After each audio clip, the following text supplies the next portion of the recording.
누가복음 23장 44절에서 56절 말씀입니다. 신약성경 누가복음 23장 44절에서 56절 말씀입니다. 한 목소리로 합독하겠습니다.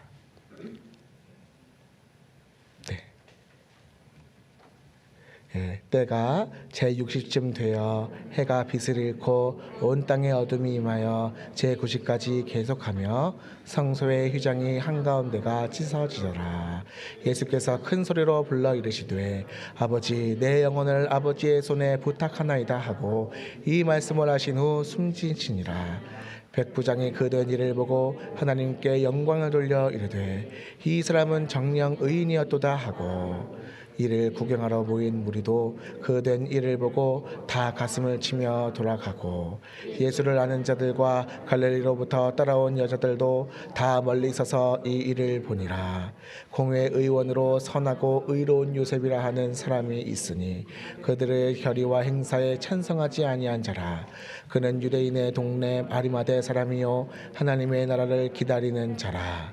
그가 빌라도에 가서 예수의 시체를 달라 하여 이를 내려 세마포로 싸고 아직 사람을 장사한 일이 없는 바위에 판 무덤에 넣어두니 이날은 준비일이요 안식일이 거의 되었더라. 갈릴리에서 예수와 함께 온 여자들이 뒤를 따라 그 무덤과 그의 시체를 어떻게 두었는지를 보고 돌아가 향품과 향유를 준비하더라. 계명을 따라 안식일에 쉬더라. 아멘. 자리에 앉으 하나님의 말씀입니다.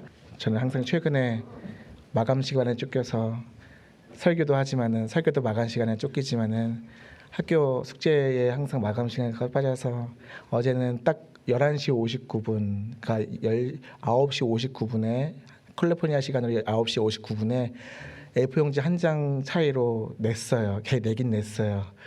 항상 마감 시간에 예, 그런데 그 숙제 중에 그게 있어요. 시편이 하나님의 말씀이 된 이유는 삶의 고백 가운데 하나님께서 교훈하시고 만져주시기 때문입니다라는 그렇게 찬양시를 다루는 데에서 그런 게 있었거든요. 오늘 신실하게 진실하게 거룩하게 살게 하소서라는 그 말씀이 찬양이 되고 또 우리 삶 가운데에서도 찬양이 되기를 주님의 이름으로 축원합니다. 아멘. 오늘은 누가복음 23장 44절에서 56절 말씀을 중심으로 누구의 죄 때문인가라는 제목의 설교로 은혜를 나누겠습니다.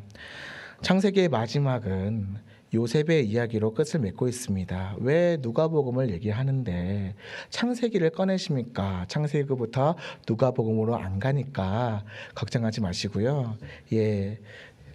요셉 하면 무엇이 떠오르십니까? 이미지, 어떤 생각이 전구처럼 딱 들어올 텐데 맨 처음에 드는 생각이 아마 꿈꾸는 자일 거예요.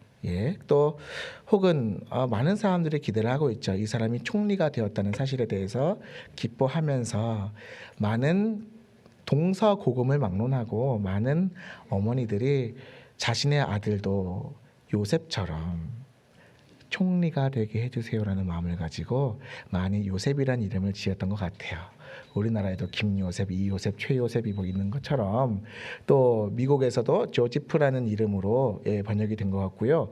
또 옛날 소련의 지도자였던 스탈린도 사실 이름을 따지고 보면 이오시프라고 해요. 이오시프. 그래서 요셉이잖아요. 근데 중요한 거는 총리가 되는 것만이 아니라 그 총리가 무엇을 하였는가가 더 중요한 것 같아요. 소련에 있던 요셉은 그렇게 좋은 평가를 받지 못했던 것 같아요. 그렇다면 우리 성경에 나오는 요셉은 무엇이 중요한가? 무엇을 봐야 하는가? 꿈꾸는 자도 아니고 총리도 아니고 하나님께서 요셉 이야기를 통해서 하시고자 하는 말씀은 용서라는 거예요. 용서입니다. 요셉의 이야기에서 요셉은 형들의 미움을 받아 형들이 악하게 그를 속여서 구덩이에 빠뜨리고요. 그를 시기하고 악하게 하여서 그리고 그를 죽이려다가 차마 죽이지는 못해요. 원래 죽이려고 했어요. 마음 먹었어요. 그러나 차마 그 넷째 형인 유다가 그러지는 말자. 죽이지는 말고 구덩이에 빠뜨리고 팔아버리자. 그렇게 얘기했어요. 르우벤도 그렇게 같이 동참했고요. 그렇게 미디안 상인들에게 팔렸고 형들은 아버지 야곱 이스라엘에게 그가 짐승에게 찢겨 죽였습니다라고 속였어요. 악에 악을 낳고 거짓말을 낳게 되는 거죠. 그러나 요셉은 형들의 악에 대해서 선함으로 대했습니다. 그는 나중에 총리의 권위가 가졌을 때에 형들과 가족들을 살렸어요. 형들과 가족들을 살리고 용서했어요. 그들의 평생을 애굽에서 평안하게 머물게 했어요. 요셉은 악을 선으로 갚은 것입니다. 이 요셉의 이야기가 창세기의 마지막에 놓여 있다는 것은 참 큰 의미를 하나님께서 주신 거예요. 아담은 창세기의 처음의 시작은 아담인데 아담은 하나님의 선하심을 악함으로 갚았어요. 사람이 그래요. 사람이 어떤 이의 선함을 받았으면은 선함으로 되돌려줘야 되는데 악함으로 되돌려 주더라고요. 아담한테 너 왜 선악과 따먹었어라고 욕하거나 비방할 수 없어요. 그게 바로 사실 우리의 모습이기도 하거든요. 그러나 요셉은 아담과는 반대로 악을 선으로 갚고 자신을 죽이려 하는 형들을 용서했지요. 그래서 이 두 가지 이야기가 사람은 하나님을 버릴지언정 하나님은 사람을 세우시는 그런 처음과 끝을 장식하고 있다는 점에서 나중에 창세기 전체가 사실은 성경 전체를 암시하고 있기도 합니다. 요셉은 실로 악함을 선함으로 갚았다는 점에서 예수님을 그 누구보다도 구약 성경에서 가장 많이 닮아 있습니다. 예수님의 사역을 비추는 그림자 역할을 하게 되는 거예요. 요셉을 통해 우리는 뭘 보느냐? 앞으로 하나님의 아들이 이와 같이 우리의 악함을 선하게 대하실 거야라는 걸 우리는 알 수가 있는 거예요. 예수님께서 십자가를 지시게 된 이유는 어떠한 판결 때문이었어요. 그런데 이 판결은 객관적인 어떤 사법적인 공의에 의해 다스려진 판단이 아니에요. 정치적인 음모에 의해서 내려지게 된 것입니다. 예수님에게 죄가 있다 하는 증언들을 하나같이 보면 하나같이 왜곡되고 뒤집어 씌우려고 어차피 예수는 죽여야 한다기 때문에 막 갖다 붙였습니다. 그러니까 앞뒤가 사실은 맞지가 않아요. 그럼에도 불구하고 예수님은 이 재판에 대해서 무효라고 말씀하시지도 않고요. 날조라고 항의도 안 하세요. 그저 묵묵히 받아들이셔야 했습니다. 왜 그랬을까요? 예수님은 죄가 없으세요. 그런데 예수님은 그 죄를 짊어지셔야 했기 때문입니다. 그 죄의 책임이 없지만 그 죄에 대한 책임을 자신이 가져가셔야만 했기 때문입니다. 그래서 오늘 본문의 말씀을 통해서 예수님께서 십자가의 지심으로 우리가 어떻게 죄를 사함을 받게 됐고 또 우리가 어떻게 받아들여져야 됐는지에 대해서 우리가 살펴보고자 하는데요. 먼저 본문 말씀 44절에서 46절 말씀 함께 읽겠습니다. 때가 제6시쯤 되어 해가 빛을 잃고 온 땅에 어둠이 임하여 제9시까지 계속하며 성소의 휘장이 한가운데가 찢어지더라. 예수께서 큰 소리로 불러 이르시되 아버지 내 영혼을 아버지의 손에 부탁하나이다 하고 이 말씀을 하신 후 숨지시니라. 아멘. 예수님께서 십자가에 달리신 후 시간은 어느덧 지금의 시간으로 환산을 해보면 낮 12시에서 오후 3시까지가 예수님께서 십자가에 달리신 시간이에요. 금요일날 달리셨고요. 죽으셨다가 주일날 부활하셨어요. 우리는 주님께서 주신 날들을 새로운 날이라 주님의 날이라 생각해서 주일이라고 하고요. 그래서 주님께서 부활하신 날을 새로운 날의 시작이라 해서 여기에 모이는 거예요. 맞죠? 주일 성수 잘해야 돼요? 말아야 돼요? 잘해야 돼요. 왜? 주님께서 죽었다고 생각했던 주님께서 다시 살아나셨으니까. 제자들이 그걸 봤을 때의 기쁨을 우리도 함께 누리기 바랍니다. 아멘. 그렇게 12시부터 낮 12시부터 3시까지 예수님께서 십자가를 지셨는데 해가 빛을 잃고 온 땅에 어둠이 임하였다고 하였습니다.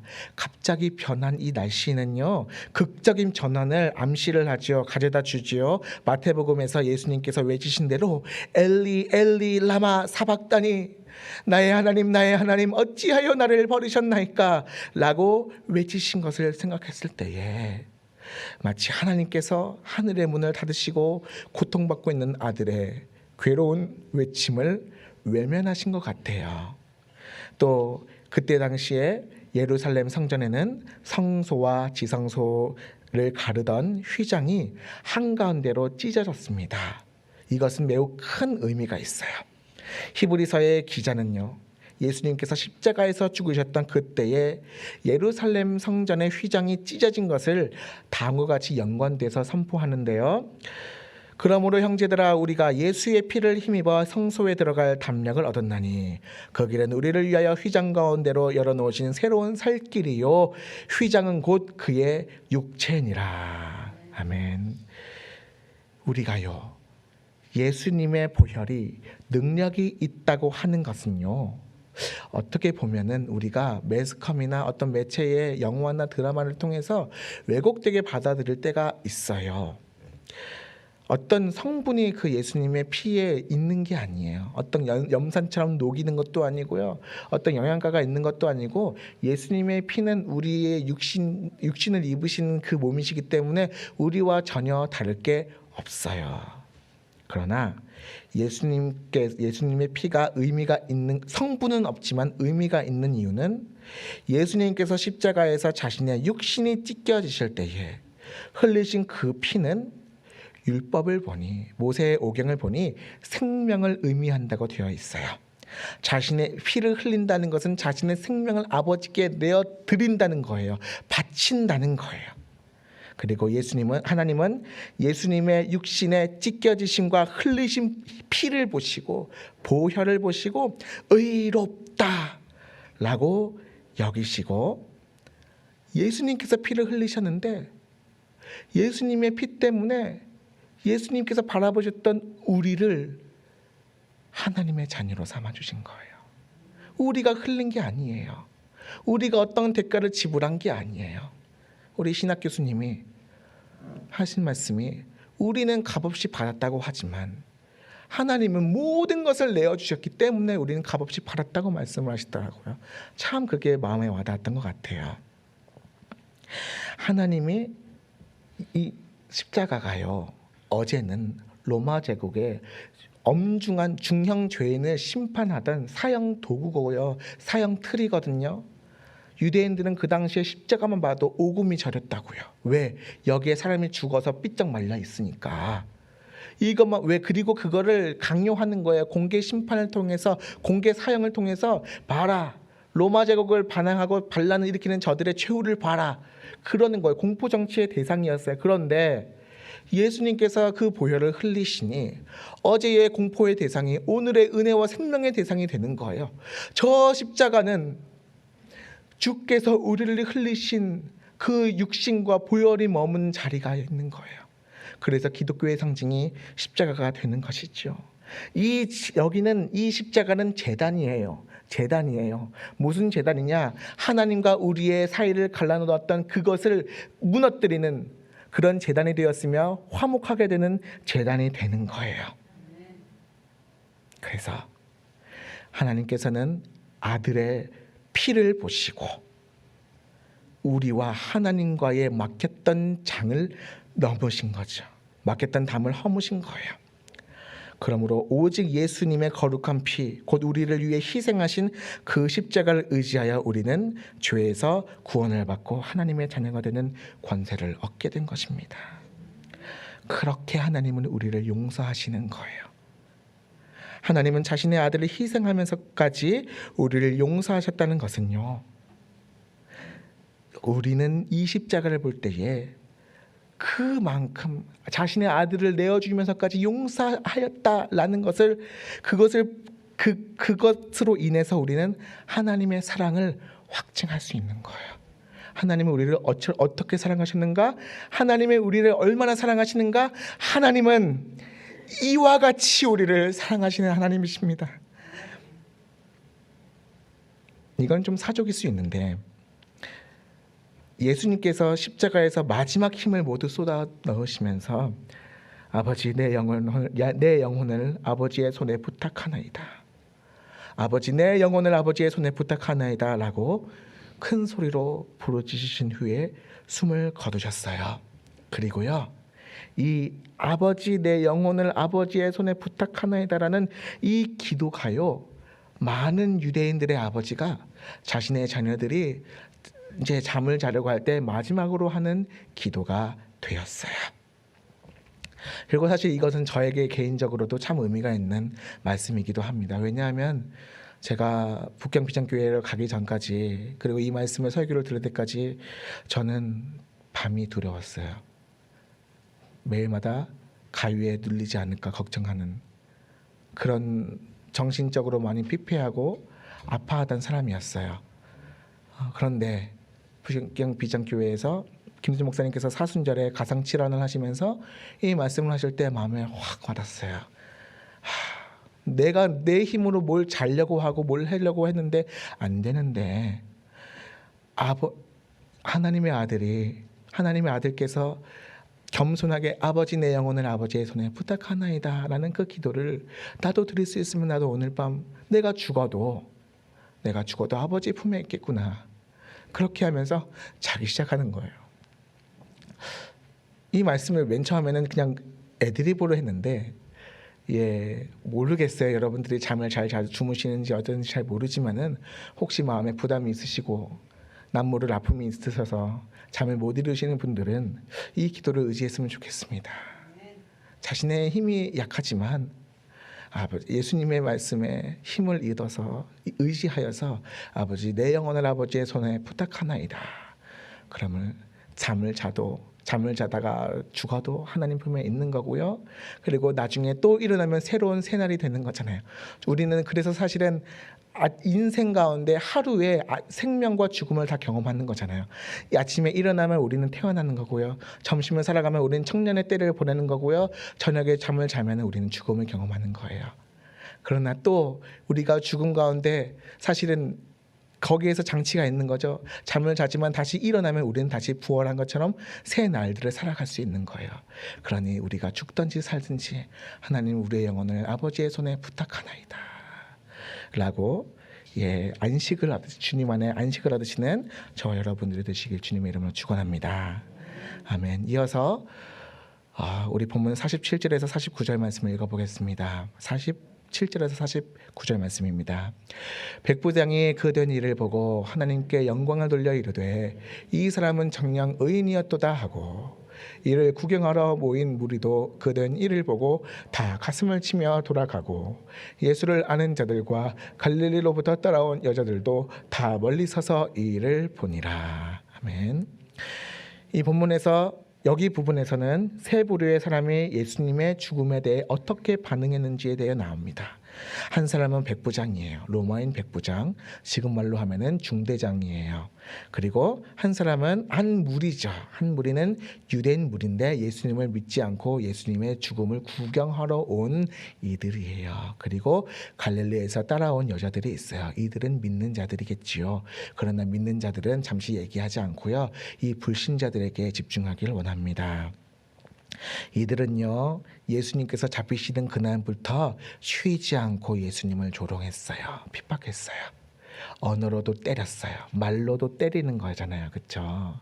말로 저주하고 때리고요. 손을 말할 것도 없죠. 몽둥이와 채찍으로 이들의 입은 쉬지도 않고요. 이들의 어찌 땀을 흘려도 힘들지 않나 봐요.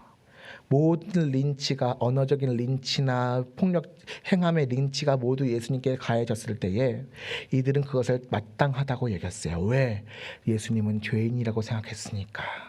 당연히 판결을 받고 이 잘난 척하던 이 사람의 죽음을 내가 보겠노라. 어떻게 죽는지, 과연 정말 하나님의 아들인지 내가 보겠노라 하면서 따라온 사람들이라고요. 그런데 예수님께서 십자가에서 숨지신 뒤에 백부장은 47절에서 그 된 일을 보고 하나님께 영광을 돌려 이르되 이 사람은 청량 의인이었도다 라고 말합니다. 또 대제사장을 따라온 유대인들의 무리들은요, 예수님께서 죽으신 뒤 다 가슴을 치며 돌아갔다고 누가는 말하고 있습니다. 자신들은 자신들이 어떤 일을 했는지, 내가 지금 무슨 일을 한 거야, 내 손이, 내 입이, 내 눈이 지금 뭘 한 거야, 도대체 어쩔 줄을 몰라 하는 거예요. 정신을 차렸어요. 그러나 물은 흘러졌고요, 주워 담을 수가 없어요. 자신들의 잘못은 돌이킬 수가 없다는 생각에 그저 자신의 가슴을 치고 뉘우치며 돌아간 거예요. 그런데요, 재밌는 것은 마태복음에서는요, 사실 이 광경을 어떻게 묘사하냐면, 예수님이 죽으신 뒤에 죽은 자가 무덤에서 살아났고, 그리고 지진이 일어났던 정말로 우리의 상식 밖의 일들이 막 일어난 것을 말하고, 그것을 보고 백부장과 무리들이 예수님의 무죄함을, 의인이었다함을 고백했다고 묘사하고 있어요. 그런데 누가는 달라요. 누가는 이 기적들, 지진이 나고 어떤 죽은 자들이 살아나가지고 막 뛰어다니는 그런 장면들을 결코 넣지 않았어요. 왜 그럴까요? 마태와 마가가 얘기하는 거는 이 어떤 광경을 통해서 이들이 이렇게 마음이 변화되었구나라고 얘기할 수 있지만, 누가는 그게 싫은 거예요. 이들의 고백은 진실된 거였어요. 이들의 고백은 지진이 나지 않아도, 죽은 자들이 살아나지 않아도 이들의 고백은 진실된 거였어요. 그걸 강조하고 싶었던 거예요. 우리의 믿음을 보세요. 우리의 눈을 보세요. 우리가 예수님의 기적을 봤습니까? 우리가 어떠한 이적들을 체험했습니까? 그것도 있지요. 우리의 믿음이 연약할 때는 그런 것도 있어요. 그런데 정말 우리의 믿음이 과연 그것만으로 가능했던 거고, 그것으로만 우리가 된 것은 아니라는 거예요. 우리는 그것을 보지 않아도 우리는 예수님을 주님으로 고백하고요, 우리는 그것을 우리가 만지거나 우리가 듣지 않아도 우리는 하나님의 아들로 고백하는 믿음이 있다는 거예요. 아멘. 그러나 사실 부족하지요. 이들은 자신을 자책해요. 내가 왜 그랬을까? 이 로마인이나 이 유대인들이나 하나같이 내가 왜 그랬을까? 그래요. 그러나 그 뉘우침은 회개에 이르지 못해요. 그 뉘우침은 자신의 의로서 하는 뉘우침이에요. 내가 왜 그를 죽였을까? 내가 왜 그를 십자가에 못 박게 하라고 했을까? 뉘우치고 후회하는 장면들이 계속 이어질 거예요. 그러나 마침내 오순절 그날이 되어서 베드로가 성령 강림을 받아 이 모든 일들이 요엘 선지자의 예언에 의해 이루어진 것을 보고, 그리고 그들에게 외치는 거예요. 오순절 설교는 다른 게 아닙니다. 너희가 못 박은 그 예수를 하나님이 주와 그리스도가 되게 하셨느니라 라는 그 한마디가 이들의 마음을, 우리가 어찌하면 좋겠습니까 하는 거예요. 우리가 그러면 어떻게 하면 살겠습니까 하는 거예요. 로마의 간수장이 바울을 보고 내가 어찌하여야 내가 영생을 얻을 수 있겠습니까? 구원을 얻을 수 있겠습니까? 라고 얘기했을 때에 바울이 제시했던 것처럼 베드로는 죄 사함을 받으라, 그리고 하나님의 성령을 선물로 받으라라고 그들을 선도하고 선교한 겁니다. 우리는 그들의 열매이기도 합니다. 아멘. 그래서 예수님께서 전에 말씀하셨던 것처럼 모세가 광야에서 뱀을 든 것 같이 인자도 들려야 하리니 이는 그를 믿는 자마다 영생을 얻게 하려 하심이니라. 그 말이 이루어진 거예요. 옛날에 구약 시대에 모세와 이스라엘 백성들이 불순종을 하여서 하나님께서 땅에서 불뱀들이 나와서 물려 죽게 하셨어요. 사람들이 고통스러워해요. 우리가 어찌하여 구원을 얻습니까? 우리 좀 살려주세요. 우리가 죽어가고 있어요. 그럴 때 하나님께서 모세에게 말씀하셔서 노수로 된 뱀을 장대 위에 높이 세우고 그것을 보는 자마다 살게 하라 하셨어요. 그게 예수님의 흔적인 거예요. 구약의 사람들은 그것이 예수님이라고 믿은 거예요. 그리고 장대에 높이 달린 이 십자가에 달리신 예수님을 볼 때에 그것을 바라보는 자마다 백부장도, 그리고 유대인도, 그리고 오늘 십자가를 주목하시는 저와 여러분도 다 죄에서 사함을 받고 영생을 얻게 된 것입니다. 아멘. 이제 본문 50절에서 56절 말씀을 같이 읽어보겠습니다. 공회 의원으로 선하고 의로운 요셉이라 하는 사람이 있으니 그들의 결의와 행사에 참상하지 아니한 자라. 그는 유대인의 동네 아르마대 사람이요 하나님의 나라를 기다리는 자라. 그가 빌라도에게 가서 예수의 시체를 달라 하여 이를 내려 세마포로 싸고 아직 사람을 장사한 일이 없는 바위에 판 무덤에 넣어두니 이날은 준비일이요 안식일이 거의 되었더라. 갈릴리에서 예수와 함께 온 여자들이 뒤를 따라 그 무덤과 그의 시체를 어떻게 두었는지를 보고 돌아가 향품과 향유를 준비하더라.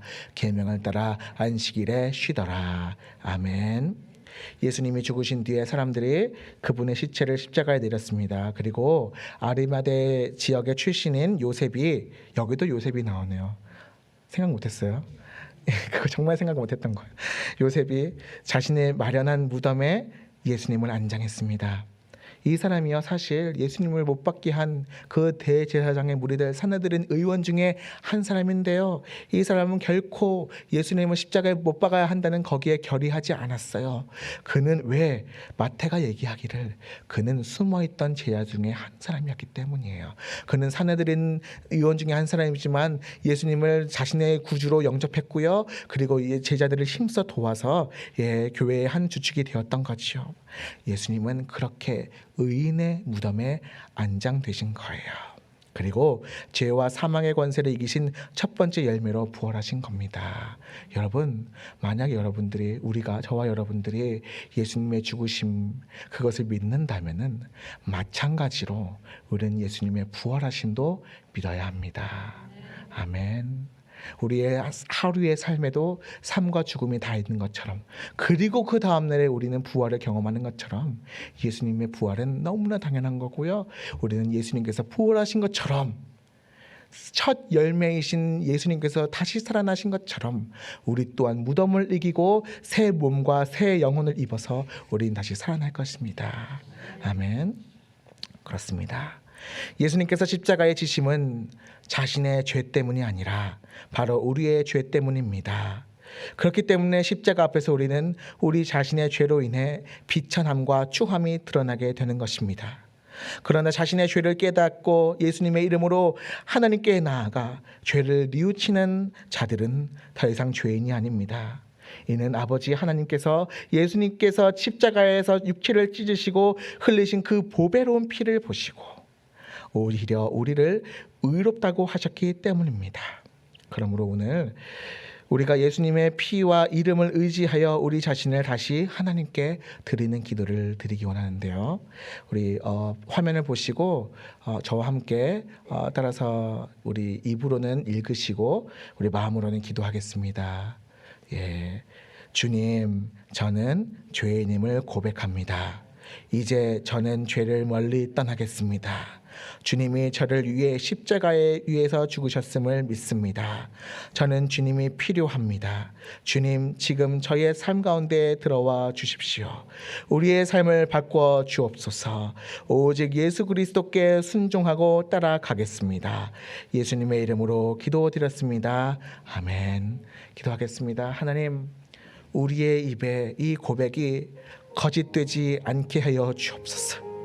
이 고백이 오늘 하루 있다가 그저 사라지는 것이 아니라 이 고백이 우리가 우리 영혼에 향해서 하는 이 고백이 우리 마음의 신비에 새겨져서 하나님 기어코 오늘 일주일을 살아가게 하여 주옵시고 1년을 살아가게 하여 주옵시고 만약 주께서 큰 은혜 주셨으면 그 은혜 귀한 줄 알고 꺼뜨리지 않게 하여 주옵시고 귀하게 여겨서 또 다른 사람들에게도 나눠줄 수 있는 은혜의 불 되게 하여 주옵소서. 우리가 주께 죄인으로 고백하였사오니 더 이상 바리새인과 같은 모습이 되어서는 안 됩니다. 우리가 하나님 성전 중심에 올라가서 하나님 나는 이 사람보다 낫습니다 하는 자신의 의를 드러내는 그 바리새인의 모습을 버리기 원합니다.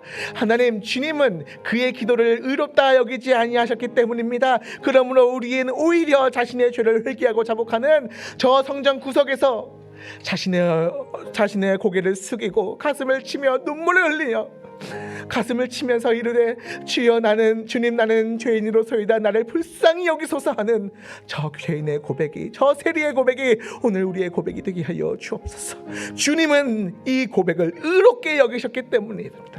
주님 우리의 삶을 받아 주옵시고 자신의 죄를 고백하며 죄인을 자처하는 이들에게 주의 은혜와 주의 구원의 관객을 더하여 주옵소서. 감사합니다. 예수님의 이름으로 기도드렸습니다.